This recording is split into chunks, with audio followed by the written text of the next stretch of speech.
¿Estamos? Bueno, para seguir con las charlas de la mañana, las vamos a presentar a la doctora Eugenia Vázquez. Ella es médica especialista en terapia intensiva, médica de la terapia intensiva del hospital, del staff de la terapia del Hospital Materno Infantil. Es miembro del Comité de Emergencias y Cuidados Críticos de la SAP, miembro de los comités de ecografía crítica y seguimiento y rehabilitación de pacientes críticos SATI, y la verdad que es una persona muy inquieta, que siempre está aprendiendo cosas nuevas, que le encanta compartir su conocimiento y bueno, más allá de que es un excelente profesional, es un hermoso ser humano, así que bueno, las dejo con Eugenia. Me quedó enorme. Bueno, gracias Marce. Le agradezco a todos que estén acá, la verdad es que un sábado a la mañana estar presente y me encanta ver un par de caras conocidas, que la verdad es que es un aliento para que esto se haga más ameno, por lo menos para mí.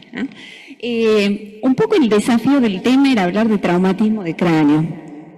Yo decía, ¿qué vuelta le podemos dar a traumatismo de cráneo para que ustedes entiendan la real importancia que tiene en pediatría? Y antes de empezar con el tema específicamente, yo quería mostrarles un poco esto. Nosotros nos preguntamos de qué sufren nuestros pacientes y cuando empezamos a revisar los reportes, sobre todo de los últimos años, qué es lo que denuncia SAP, qué es lo que denuncia la OPS, empezamos a ver de que quizás las primeras causas de enfermedad están determinadas sobre todo por patología infecciosa. La patología respiratoria y gastrointestinal se lleva los primeros números. Dentro de esto hay un impacto en lo que es la mortalidad. En el año 2024 tuvimos ahí un pico de dengue donde los números se manifestaron de una forma distinta, pero en áreas críticas y sobre todo la preocupación en salud está generada por dos pilares que son muy importantes. Uno de estos tiene que ver con la mortalidad. Entonces, además de saber qué es lo prevalente, tenemos que saber qué es lo que resta años de vida a nuestra población. Y mucho tiene que ver, en primer lugar, número uno, todo lo que es la patología neonatal. La infecciosa sigue siendo predominante también en este capítulo. Y ojo porque el trauma ya ocupa el tercer lugar. Nosotros tenemos, si bien una evolución muy, muy buena en cuanto a lo que es el descenso de la mortalidad, de a poco empezamos a ver surgir un problema creciente, que tiene que ver con las discapacidades y la morbilidad. Y bueno, dentro de estas enfermedades graves, nosotros tenemos un conjunto de enfermedades que obviamente por una cuestión de cercanía lo voy a denominar de esta manera, que son estas enfermedades que vamos a denominar neurocríticas. ¿Por qué son tan importantes? Porque a la hora de hacer la evaluación en cuanto a lo que implica secuelas, que ahí pueden ver algunos de los reportes, van a ver que estos pacientes son no solamente los que generan mayor discapacidad, sino mayor porcentaje de discapacidad, que puede ser muy variable, único o conjunto, desde lo que es patología neurocognitiva adquirida, secuelas motores adquiridas, lo que es patología social o repercusión en lo que es el ámbito social, habilidades sociales, también es sumamente importante porque recordemos que son individuos que están en desarrollo y se van a insertar en una sociedad. Y el punto quizás más flaco, que en los últimos años se empezó a hablar un poquito más, es de la patología psíquica, sobre todo lo que son trastornos de depresión. Y dentro de esta gran enfermedad neurocrítica, ensamblada con lo que es enfermedad trauma, empezamos a dilucidar un poco más de cerca cuál es el problema y cuál es la implicancia para cada uno de nosotros en la práctica cotidiana en cada uno de los niveles.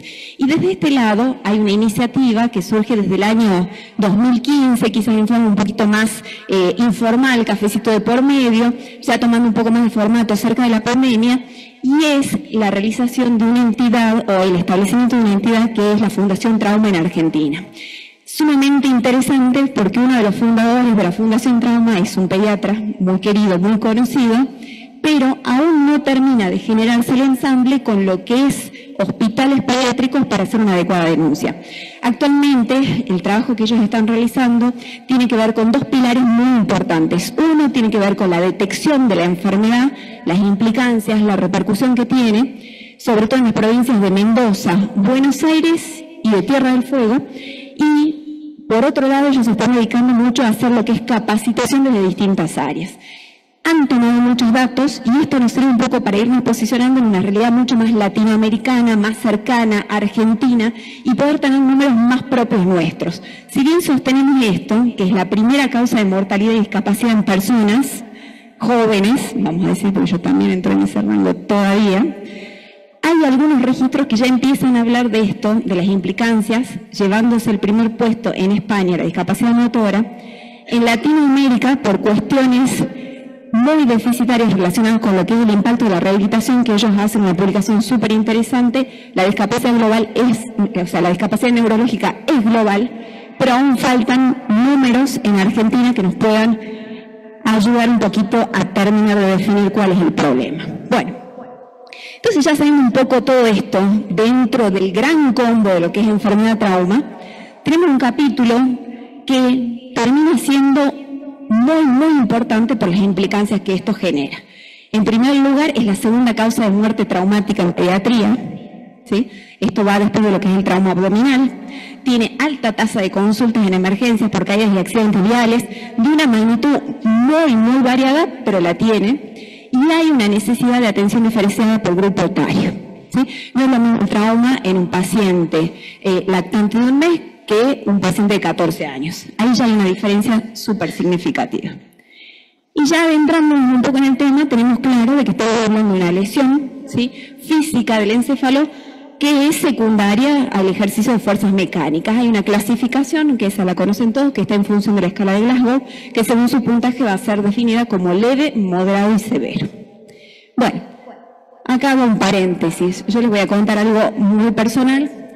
De chica, en mi casa había una biblioteca gigante. Mi papá le encantaba contarme cuentos e historias. Nunca me contó la Caperucita Roja, ni la Blancanieves, ni la Cenicienta. El libro de cabecera pasaba a ser La tercera ola de Alvin Toffler, El hombre mediocre de José Ingenieros y El Eternauta, que, como ustedes habrán visto, se estrenó hace poquito en Netflix. Entonces, quería compartir, para que hagamos una analogía. Los que la vieron me van a seguir un poco más y los que no, espero entusiasmarlos para que se enganchen. La historia, en realidad, es una historia de ciencia ficción. Hay un fenómeno climático que ocurre en todo el mundo en donde empieza a caer una nieve tóxica. Y lo lindo es que es ciencia ficción argentina, entonces, si bien la serie difiere en varios puntos con lo que fue la historia original, yo creo que la dinámica y el hecho de que es muy nuestra la hace súper interesante. Entonces vamos a tomar 3 buenas prácticas que surgen en la historia del Eternauta y 3 malas prácticas que también surgen en la historia del Eternauta.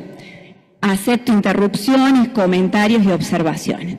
Lo primero que les quiero pedir es que se tomen 2 segunditos para observar estas 3 imágenes y piensen cuál o cuáles de las siguientes imágenes corresponden con un traumatismo craneoencefálico grave. La opción número 1, la opción número 2, la opción número 3 o las 3 juntas. Entonces, me gustaría saber, aunque sea con la manito, quién piensa que es la opción número 1. La opción número 2, la opción número 3 y las 3 juntas. Bueno.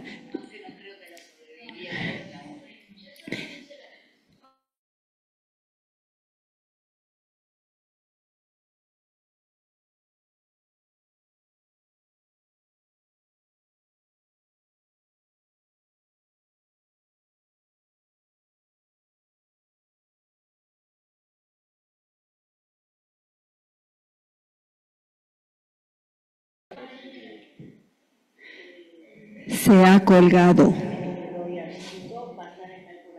Ahí está.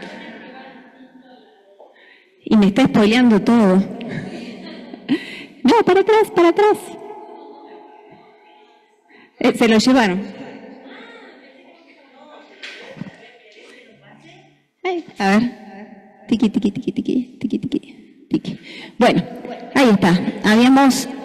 Habíamos arrancado con esto. Bueno, mi personaje favorito de la serie fue pero forma parte del primer grupo. Bueno, Fabal es un ingeniero del grupo, voy tirando para el enganche, y una frase que no es del libro, pero es de la serie que me encantó, es: el viejo funciona, Juan.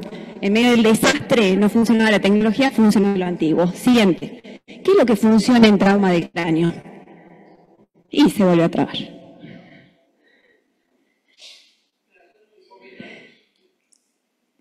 Bueno, ¿qué es lo que funciona que es viejo? Recién les mostré una imagen y obviamente uno piensa, bueno, ay, la atomorfia es espantosa, como dijeron por acá, es horroroso el accidente de tránsito, el auto está roto, todo lo demás. A ver, acá en realidad lo que sigue siendo la única definición para la clasificación de trauma de cráneo es la muy antigua, vieja y conocida y muy querida escala de Glasgow, ¿sí? 1974, un par de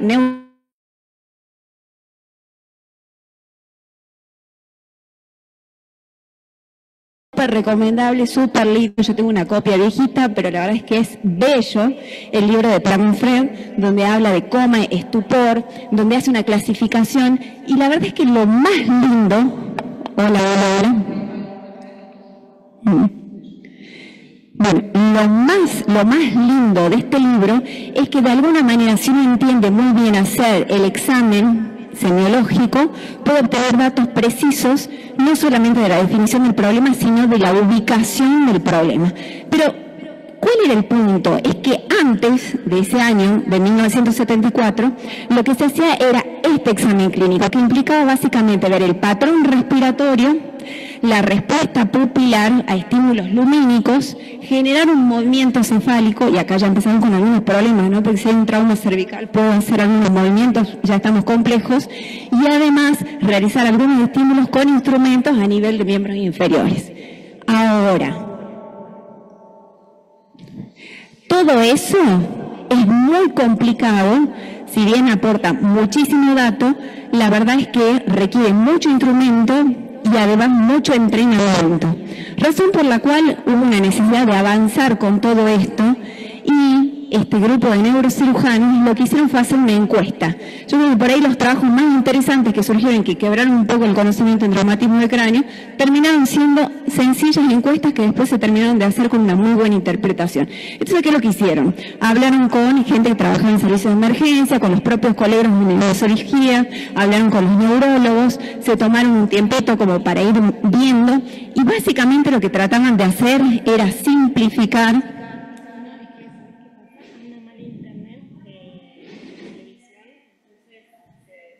Un segundito. No. ¿Es la próxima? Es la próxima. Pero no está funcionando. ¿Puede decir que si yo le doy internet de mi celular, no? No, sí.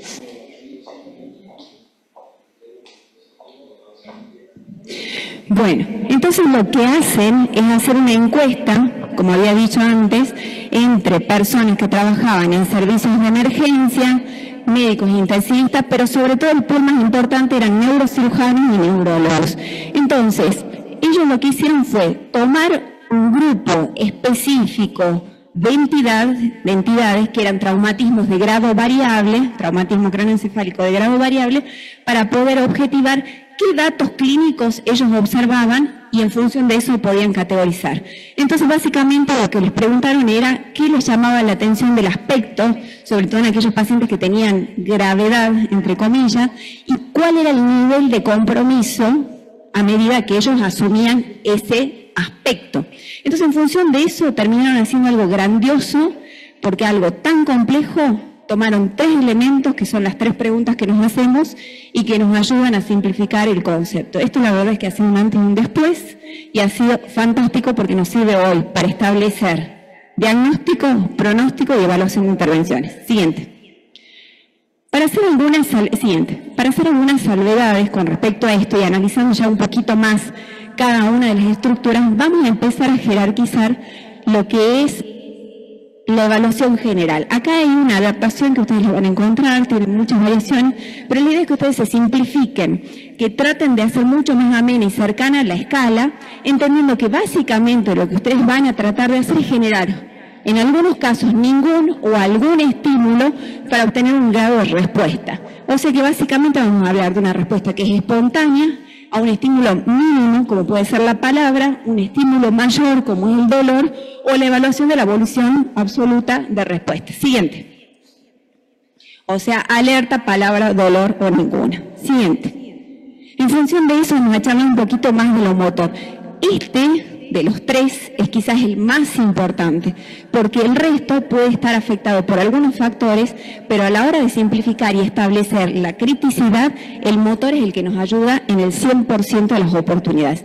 Es el que más puntaje tiene, que tiene 6 puntos, y que ha ido pasando por alguna serie de modificaciones, dentro de las cuales se agregaron un par de años después de la encuesta el tema de las posiciones que ustedes deben conocer como descerebración, decorticación, ¿sí?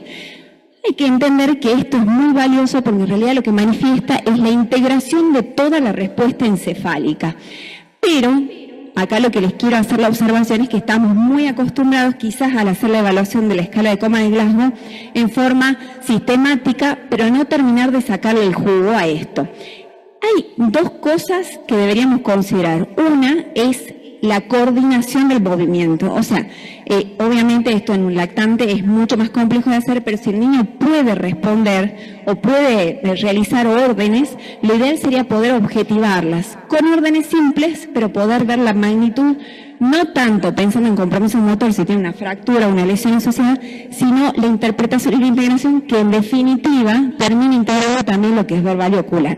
Por ejemplo, saca la lengua, dame la mano, levanta la patita. Algunos de estos ejemplos son importantes. Hay que hacer una salvedad acá, y es que en algunos casos, en pacientes sobre todo que están muy afectados, vienen, la mamá sobre todo, y le da la mano y dicen, me aprieta la mano, me aprieta el dedito. Esto es un reflejo.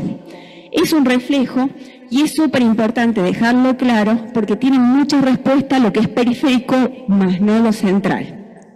Un ejemplo de esto tiene que ver con los pacientes que ya tienen muerte encefálica y que pueden tener una respuesta involuntaria, pero no tiene absolutamente nada que ver con el daño encefálico que tienen. ¿Sí? Siguiente.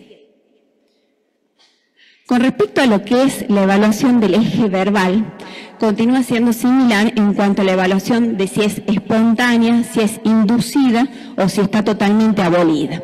Acá hay que terminar de evaluar la totalidad de la respuesta, sobre todo considerando algunos factores, sobre todo en nuestra población. Considerar la diferencia de idiomas, considerar la diferencia en la culturalidad, en algunos casos también preferir la intervención, por ejemplo, de la familia. Quizás el niño no nos va a responder a nosotros y está con los ojos cerrados y a la mamá haya que utilizarla de aliada y decirle que abra los ojitos, decirle que te dé la mano y bajo ese vínculo poder obtener un mejor resultado, digamos, frente a la evaluación. ¿Qué cosas son importantes de lograr a través de la respuesta verbal? Y algunos datos que son fundamentales y que tienen que ver con la orientación en tiempo, lugar y persona. Y algo súper importante es que no tenemos que hacer preguntas binarias. ¿Ella es la mamá? Sí, no. No, ¿quién es ella? ¿Cómo se llama ella? ¿Quién soy yo? Obviamente la calidad de la respuesta va a ir bajando y la calidad de la pregunta también puede ir bajando. Puedo yo llegar a preguntar, si no obtengo una respuesta frente a eso, decirle, ¿soy bombero? Para verificar en ese caso ya un compromiso un poquito mayor, pero aún en nivel, ¿sí? Y bueno, también podría identificar algunas patologías que suelen ocurrir asociadas al trauma, por ejemplo, perseverancia. Lo pongo porque hace un par de años, y acá ya me hago vieja al decir el ejemplo, hay un programa de policías en donde una persona que tenía un accidente en moto y la grabaron filmando y decía, ¿dónde está Candela? Y Candela, y Candela. Bueno, a veces también se puede manifestar diciendo, ¿me traerías un café, café, café, café? Bueno, son perseverancias que son interesantes de descubrir y de visualizar que pueden formar parte de esto. Ya vamos a ver bien por qué. Siguiente. Café, café. La vi seria igual cuando le dije. Bueno, con respecto a lo que es la respuesta ocular, que por ahí quizás es la más inducida en algunos casos, nosotros lo que vamos a ir viendo y otorgando un puntaje, fíjense que esta es la que menos tiene, ¿no? Si es que lo hago en forma espontánea, frente al llamado de la mamá o nuestro, ¿sí? Frente a algún estímulo nociceptivo, si directamente no es respuesta. Es un mecanismo totalmente integrador. Por ahí lo que nos va a generar es quizás, así como decíamos del motor, la respuesta integrada, en esta sería como la respuesta de mejor calidad, por establecerlo de alguna manera. Una de las cosas, vuelvo a insistir, es tomar a la familia baleada y en este caso no realizar estímulos dolorosos centrales, sino periféricos, que ya vamos a charlar un poquito más de qué se trata. Antes de realizar, esto me estaba olvidando de decir, antes de realizar un estímulo nociceptivo al niño, la intención es que ustedes expliquen a la familia. Porque imagínense que si yo veo a alguien que viene y le hace algo a mi hijo, la respuesta de la madre no va a ser la que ustedes van a esperar. Hay que explicar qué es lo que uno está por hacer para que la familia sea aliada y bueno, y no tengamos un conflicto. Siguiente. Café. Bueno, entonces, todo este trabajo súper interesante que hicieron estos neurocirujanos nos permitió poder hacer un diferenciamiento en tres escalones, que implicarían un diagnóstico inicial, pero también ya nos empiezan a hablar de dos cosas más. Una, que es lo que figura acá, el riesgo de hipertensión endocraniana, que es nuestra pesadilla, y de otra manera, un poquito más lejana, y no puse los números porque eso ha cambiado totalmente, tiene que ver con lo que es la mortalidad, ¿sí? A ver, el valor de esto tiene que ver con que es una evaluación neurológica. Pero acá me quiero detener para hacer un pequeño paréntesis y decirles que se suele cometer un error muy seguido y es aplicar la escala de coma de Glasgow para toda patología neurológica. Un paciente con meningitis o una encefalitis ¿puede ser evaluado con la escala de coma de Glasgow con la misma interpretación? No. Entonces, hay que considerar que es una escala que sobre todo está destinada para patología de índole estructural con una descripción perfectamente referida a lo que es trauma de cráneo. Es verdad que hay algunas publicaciones donde se habla de una interpretación cualitativa en función de la cual, según el puntaje, se habla de somnolencia, obnubilación, estupor, coma, pero no sería algo totalmente adecuado. Y como dijimos, el objetivo final termina siendo la discriminación y la evaluación y la predicción del resultado final. Siguiente. ¿Cuáles son las limitaciones? Y bueno, hay un montón, desde las intoxicaciones, ¿sí? El trauma facial ya nos interrumpe un montón de lo que es la evaluación clínica, pero nosotros lo que vamos a tener que tener en consideración es que por lo menos la evaluación del eje motor es lo más importante. En terapia intensiva con los pacientes ya ventilados, por ahí se hacen momentos de recreo de sedación, sobre todo en lo que es trauma moderado que termina ventilado por otra etiología, para poder hacer una evaluación del nivel de impacto, sobre todo en respuesta motora. Pero, algo que ya vamos a charlar un poquito, es que hay algunos otros encubridores que nos pueden dar confusión sobre el puntaje real. Siguiente. Para ir cerrando el tema de escala de Glasgow, dos tips que me parecían importantes. Uno es, ¿cómo hago, con qué frecuencia la escala? O sea, me sirve en el prehospitalario, fantástico, me sirve en el hospitalario, fantástico, pero cada cuánto, es un signo vital, ¿cómo lo tengo que hacer? ¿Cada cuántos minutos? Bueno, ahí están las guías NICE que lo que establecen es que en pacientes que tienen una escala de Glasgow menor a 15 se va repitiendo cada 30 minutos hasta obtener un puntaje mejor y ahí se cancela. Pero en aquellos que tienen un puntaje perfecto cuando ingresa, se sigue haciendo el monitoreo. Ya vamos a ver por qué. Primero, durante las primeras 2 horas y luego se espacia una vez por hora hasta 4 horas. No todos los traumas, ya voy a ver que hay algunos que tienen factores de riesgo y que son los que ameritan quedarse en observación y ser evaluados. Y lo que pasa es que, por ejemplo, el que ingresa con 15 puede estar 6 horas. Los otros, si entra como un trauma moderado, no figura acá exactamente, ya les voy a tratar, pero son internaciones de 12 a 24 horas, según los factores de riesgo que ya vamos a ver de lo que es trauma de alto impacto. Después está la evaluación de los estímulos nociceptivos. Ahí me quiero quedar con dos. Uno es la evaluación dolorosa a nivel central. La recomendada es comprimir a nivel del músculo trapecio. Más de una vez hay un escenario en donde uno va a ver un paciente y llega un colega que le clava la uña en el esternón. Eso no existe, eso es maldad pura, es pura maldad. No, la técnica correcta es pellizcar, comprimir, ¿sí?, con intensidad durante 30 segundos en la región del trapecio y debe hacerse en forma bilateral. Cada uno, la presión supraorbitaria mandibular también son durante 30 segundos, pero son un poco más complejo. A mí me parece que esto es lo más fácil. Y lo que no se debe hacer en traumatismo de cráneo es apretar el dedo, porque puede ser que responda o no y es estímulo periférico. Siguiente. Siguiendo con Favale, que lo admiro un montón. Dale. Hay que analizar la situación del trauma. ¿Y qué es lo que quiero decir con esto? La cinemática del trauma. A ver, la categorización es única, escala de coma de Glasgow, ¿sí? Pero la cinemática es lo que va a acompañar esa escala y nos va a ayudar a visualizar algunos problemas que pueden presentarse mientras yo estoy cumpliendo con la de las guías NICE. Repito el score. Bueno, ¿qué significa esto de la cinemática del trauma? Es el análisis que nosotros hacemos de la escena y del momento en el que ocurre el accidente. ¿Y qué es lo que básicamente voy a tomar en consideración? 4 puntos que me van a ayudar, por lo menos a predecir o a imaginar qué tipo de lesión neuroencefálica tengo. En tal caso, tiene que ver con la identificación del mecanismo. Fíjense acá, si es que es una lesión directa o dirigida. ¿Sí? Si es que es un paciente que recibe un golpe con un martillo, ¿sí? Si es que es un paciente que tuvo un traumatismo directo.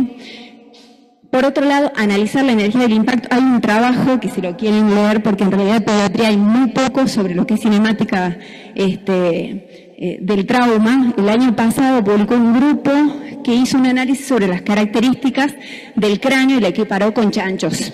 Entonces, muy nervoso, pero lo que hacían era golpearlos con martillo con medición exacta de la energía que le estaban dando para ver cuál era el grado de fragilidad. Porque ya les voy diciendo que el cráneo de un lactante no es lo mismo que el cráneo de un adolescente y no es lo mismo que el cráneo de una persona de 40 años que de una persona de 80 años. Entonces, en función de evaluar esas características, hicieron un trabajo, bueno, complejo. Por otro lado, es importante hacer una evaluación de las lesiones asociadas. Si mi paciente, además de esto, presenta una lesión cervical, ya tiene un puntaje, digamos, distinto. Si hay un trauma de columna baja, también es un puntaje distinto. Y obviamente hacer una evaluación sobre los factores de riesgo, que ya lo vamos a seguir conversando.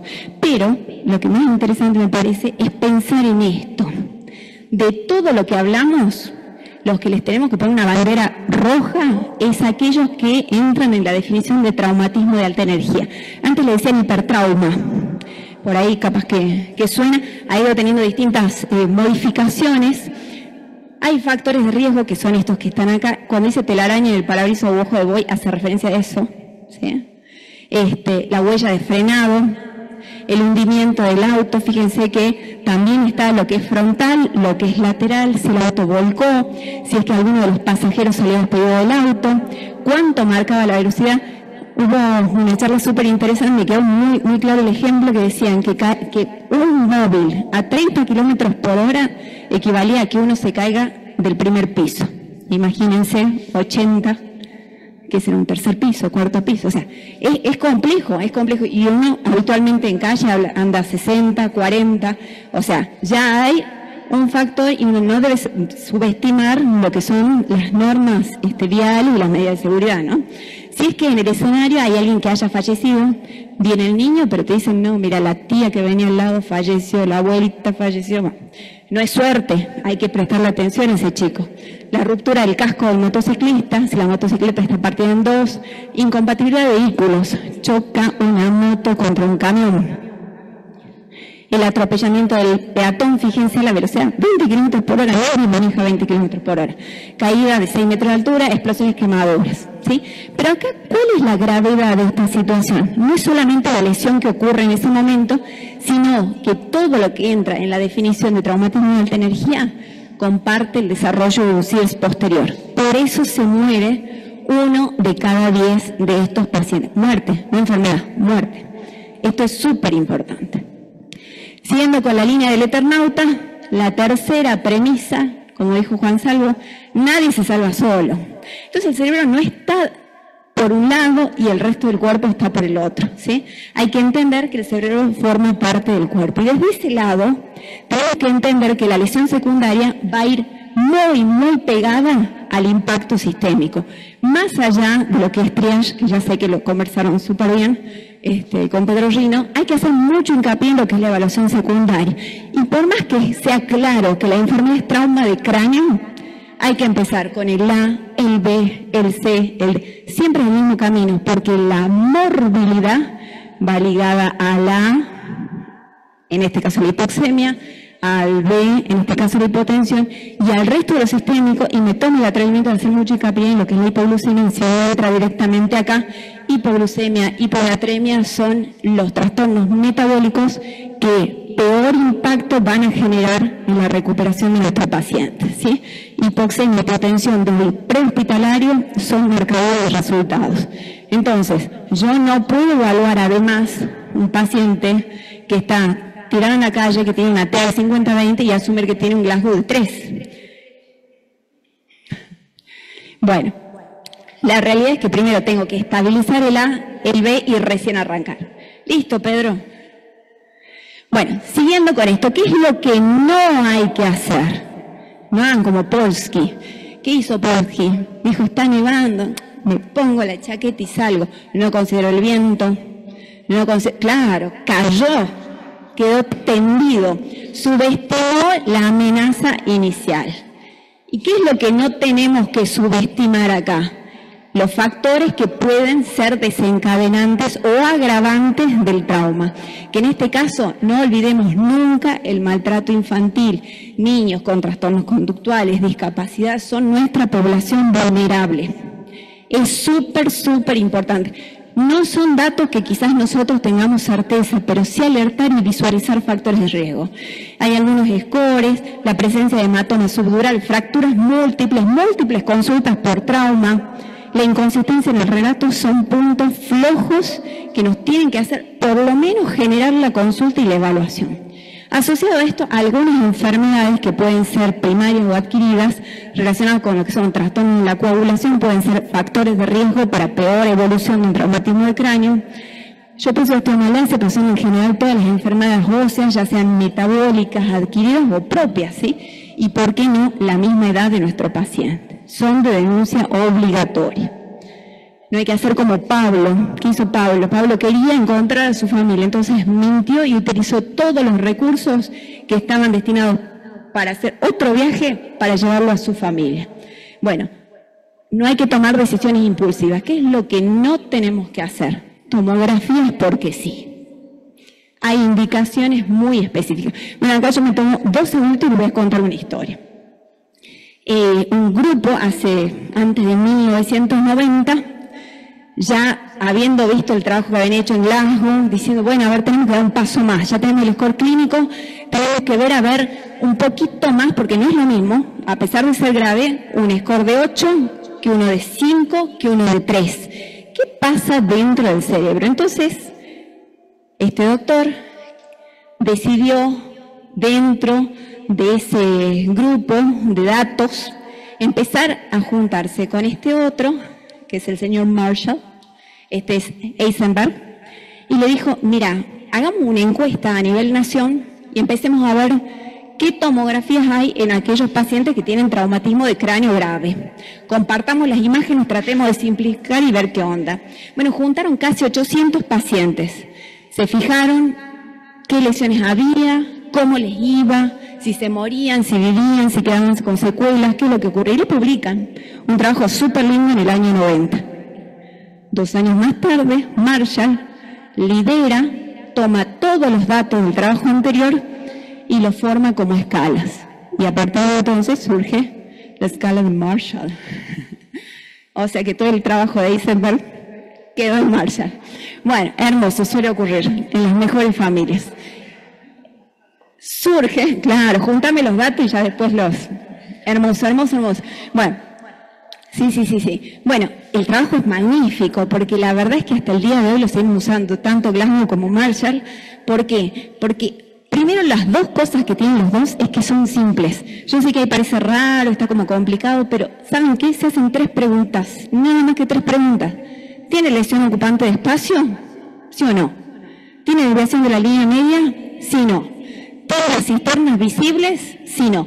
Y en función de eso, cada uno de nosotros busca la tablita y va ubicándolos en algún lado. Súper interesante, porque saben que si uno va buscando, ya cuando lo recibe al paciente, ya sabe, no me va a ir bien.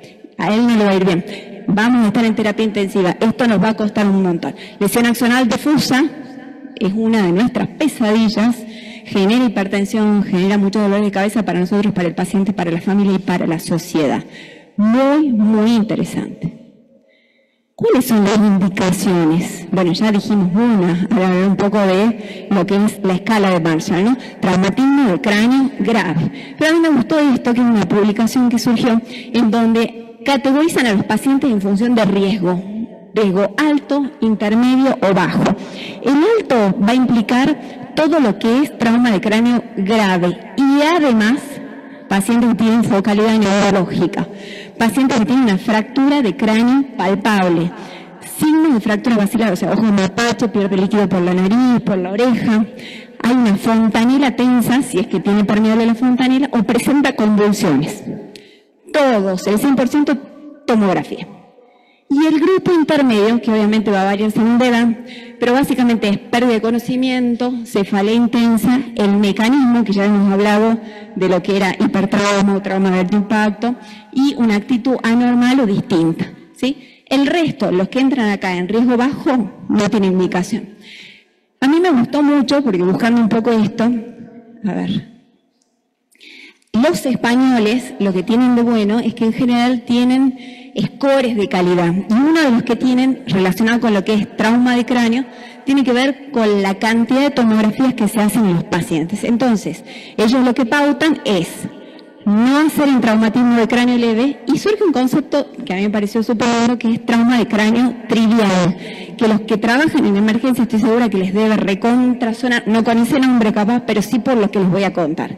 ¿Qué características tiene el trauma de cráneo trivial? Primero, se caen de su silla, o se caen de parados, o mientras van corriendo se chocan contra algo. Y además, no tienen signos ni síntomas de trauma de cráneo, presentan solamente un raspón o una pequeña laceración. ¿Cuántos de estos consultan? Un montón. Ninguno de ellos tiene indicación de tomografía.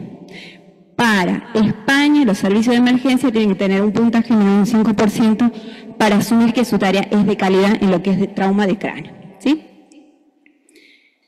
No sean como Elena, confiando solo por el aspecto. Ella vio llegar a su hija. ¿Seguirá siendo su hija o compró que era su hija?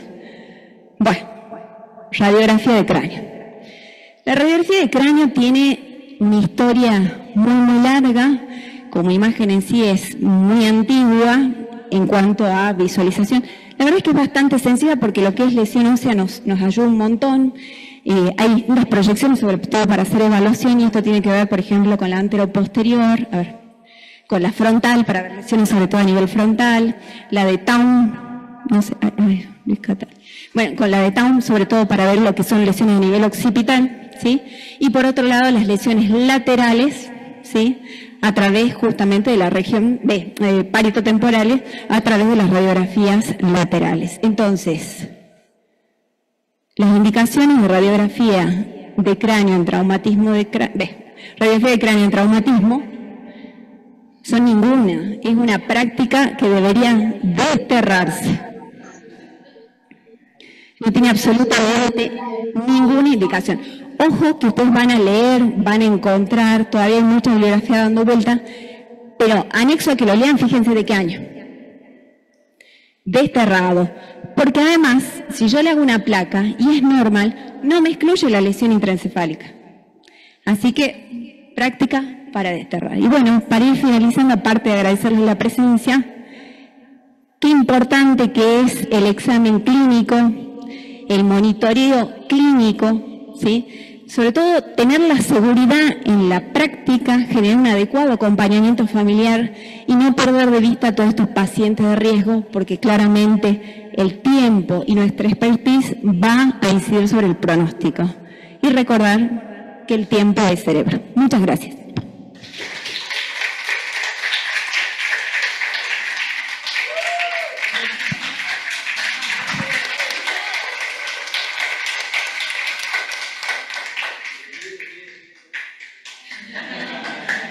el eternauta. La verdad que nos dejó a todos con la boca abierta, ¿no? Excelentísima la charla, Euge. ¿Alguien quiere hacer alguna pregunta a la doctora? No solamente más que una pregunta, obviamente te felicito, y es, nosotros que trabajamos en la parte de emergencia pediátrica y la mayoría de los que estamos acá en centros de salud, en hospitales de niveles de complejidad más bajos, yo creo que no hay que olvidarse el tema de la prevención. Hoy por hoy, lo que estamos tratando y lo que yo veo, la falla que tenemos como equipo de salud, es no llegar a la comunidad con mensajes claros que sean prevenibles para situaciones que después lo tenemos nosotros. Entonces, no veo ese trabajo. Entonces, siempre trabajo yo con los chicos de la emergencia, cuando me dicen, sí, se cayó, iban en moto, entré, lo tenemos acá, se le cayó la pileta en la cabeza, le digo, chicos, está bien. Lo primero que tenemos que hacer una vez que el chico esté bien es hablar con el padre, la madre y sentarlo y decirlo, esto no debe pasar de nuevo. Porque se vuelve a repetir constantemente y el problema es grave a posteriori. Entonces no se olviden de trabajar en lo que es prevención. Eso me parece que es muy importante. No sé si ustedes lo hacen, eso hay que hacerlo. Perdón. Después tengo otra cosa. Pasa, creo que a todos por ahí lo que hacemos pediatría es que creo que muchas veces nosotros vamos en la calle y nos vamos dando cuenta de los papás que, por ejemplo, que no lo están cuidando para cruzar la calle, o que, por ejemplo, vos ves que tiene un riesgo de caer. Es como que inmediatamente te da de decirle, no hagan eso, no en las plazas, que los cuiden bien, que estén atentos. Es cierto que los chicos se caen, capaz que están a la par tuya, ¿viste? Pero es así. Una cosita que te quería, ¿cómo le hacemos, por ejemplo, entender a los papás, porque es muy difícil que no le tenemos que hacer la radiografía de cabeza, ¿me entiendes?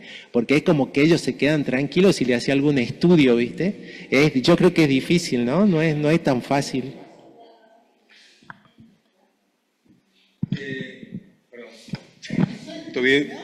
No, te digo porque nos pasa a nosotros más frecuentemente y son esos niveles de atención que no llegan a la terapia. O sea, nosotros tenemos los leves, un moderado, pasa la intermedia, pero los leves, hay que hablar a los padres. Hay que decirle, mire, esto no nos ayuda en nada, es más que le podamos producir lesiones por las radiaciones, le explicás. Vos te tenés que tomar el tiempo, a veces estamos en la guardia y tenés 100 esperando afuera, y vos decís, no, listo, vaya, que no moleste. Tomate tu tiempo. Tenés que hablarlo y convencerlo. Si vos lo tratás y lo convencés, está todo listo. No, y la otra cosa que quería decirle a Euge es que lo que uno ve también en la emergencia es el paciente con TEC que viene del interior. Muchas veces ese paciente no viene con la estabilización adecuada y viene a veces solo. Yo sé que es muy difícil para ustedes, que están solos también, mandarlo adecuadamente, pero por ahí nosotros tratamos en lo posible de ayudarlo a través del teléfono o del celular o de las imágenes a ver qué es lo que se puede ir haciendo y cómo se puede ir estabilizando ese paciente hasta que llega al hospital. A veces vienen sin collar, a veces vienen sin vía. Ustedes tengan en cuenta que ese traslado no es un remis, paga un remis y decir, venga.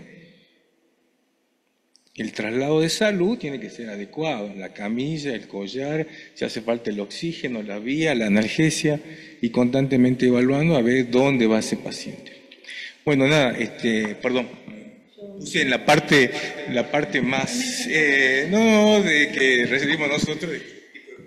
En cuanto a lo que es educación, que decían que hay que hablar mucho con los papás, nosotros nos ha pasado, siempre cuando damos de alta a un bebé de la NEO, ya sea de la internación conjunta o de la internación en la sala, siempre le recomendamos a la mamá que si van en moto, tengan mucho cuidado con la pañoleta o la manta con la que los envuelve. Hemos tenido una situación muy particular, te acordarás, Eugenia, de un bebé que llegó con fractura, con pérdida de masa encefálica, porque la pañoleta se enroscó en los rayos de la moto y el bebé salió expulsado. Y otra situación que también tenemos que pensar es cuando, decirle Eugenia, vos que no me sale el inglés. Shaking baby. ¿Sí? Hemos tenido también otra situación, un traumatismo de cráneo severo, pues justamente por violencia, así que ojo con las lesiones de maltrato.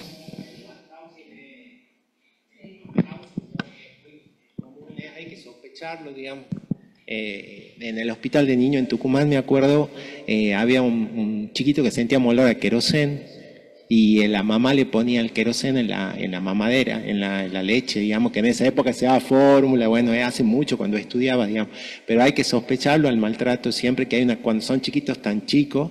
Y yo creo que lo que uno también viste, esto que ahora lo ponen a los chicos que lo llevan con los sostenes, digamos, que son y también acá lo emplean también a esto de como hacen las mamás de Bolivia, que los ponen y yo siempre les digo que no está mal, pero que los agarren, o sea, que los sostengan por más, porque esto se puede desabrochar, digamos, y se caen los chicos. O también las posiciones estas de los neonatos para dormir, y que en el colecho también tengan cuidado, porque los aplastan de noche, muchos chicos han terminado asfixiados, o chicos que se caen de la cama, papás que los patean de dormido. Son como muchas cosas que uno tiene que tener, desgraciadamente pasan, digamos. Sí.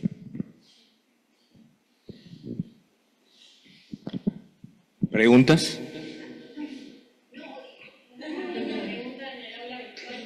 Te van a hacer preguntas. En el hospital está el protocolo de traumatismo de cráneo leve, moderado y grave. No sé si quieren de alguna manera, después lo podemos compartir como para que... a ver, hay sugerencias, varias. Yo creo que los españoles por ahí han sido muy prolijos en cuanto al armado de escritura con respecto a esto. Y bueno, y nada, queda en oferta después lo podemos pasar acá al colegio médico, lo que es del hospital, para que quien lo quiera lo pueda ver y criticar. Pero sí, Nora, te lo dejamos en consideración. Por ahí, volviendo a lo que recién mencionaban con respecto a lo que es maltrato, tenemos una negativa pensando que la consecuencia de notificar va a implicar ir al juez, declarar y todo lo demás. La verdad es que yo creo que hay dos factores. Una, nosotros no acusamos, a menos que sea recontra evidente, ¿no? Pero sí hacer la evaluación de riesgo social es importante, porque no tenemos los elementos para hacerla. A ver, no nos dedicamos a eso, pero si vemos algún factor, pedir la evaluación de riesgo social yo creo que es súper importante. Y después creo que evolucionamos en cuanto a lo que es el sistema sanitario, porque con el SAFESA tenemos una visión más amplia de lo que es esto. Antes iban, consultaban en un centro de salud, después iban a un hospital, después iban al otro, y en cambio yo creo que es importante adherirse a esto y generar el registro, a pesar de que cueste bastante y que no estamos del todo aceitados, pero termina siendo importante para estas situaciones, entre tantas otras, tener un registro global de la provincia. Yo creo que en ese sentido estamos un paso adelante, a diferencia de otras. Totalmente, sí. Quiero hacerte una pregunta, Euge. ¿Ustedes en el traumatismo hacen monitoreo de función cerebral en la terapia? Estamos bastante limitados en cuanto a lo que es tecnología. A ver,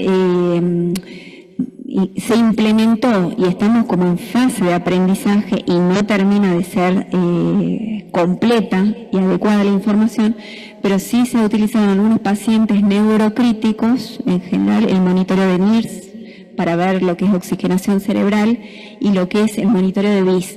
Ambos lo que tienen es la posibilidad de tener más datos. En general nos sirven como tamizaje, y yo creo que el atractivo que tienen estas dos alternativas es que son no invasivas. Entonces, en pediatría, un monitoreo que es continuo, que es no invasivo, es súper atractivo.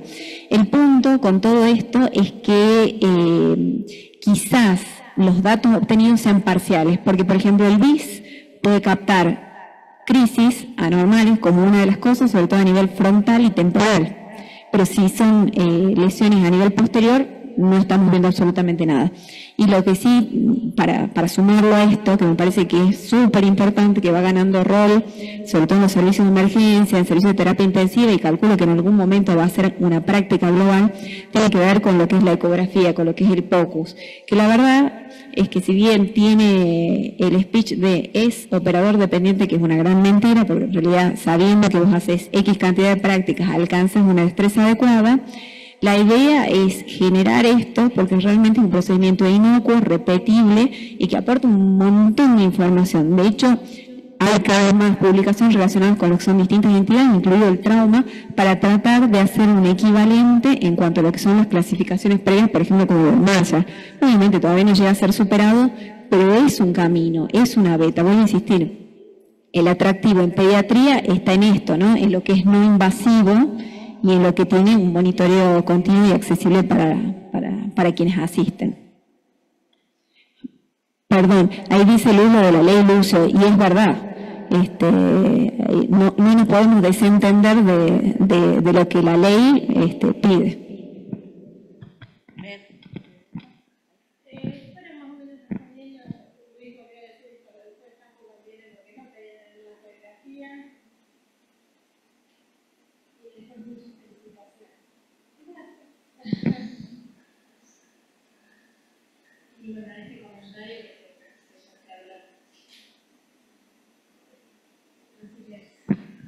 Bueno, ¿alguien más, chicos, quiere hacer alguna pregunta?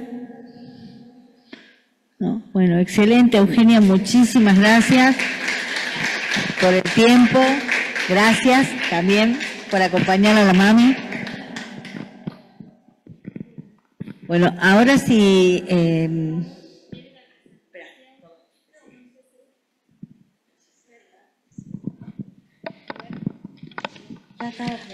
Bueno, muchísimas gracias, doctora.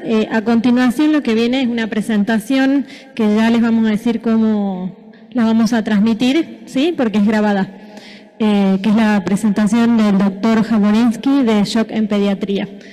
Mientras tanto vamos a intentar poner el QR para que puedan hacer la asistencia.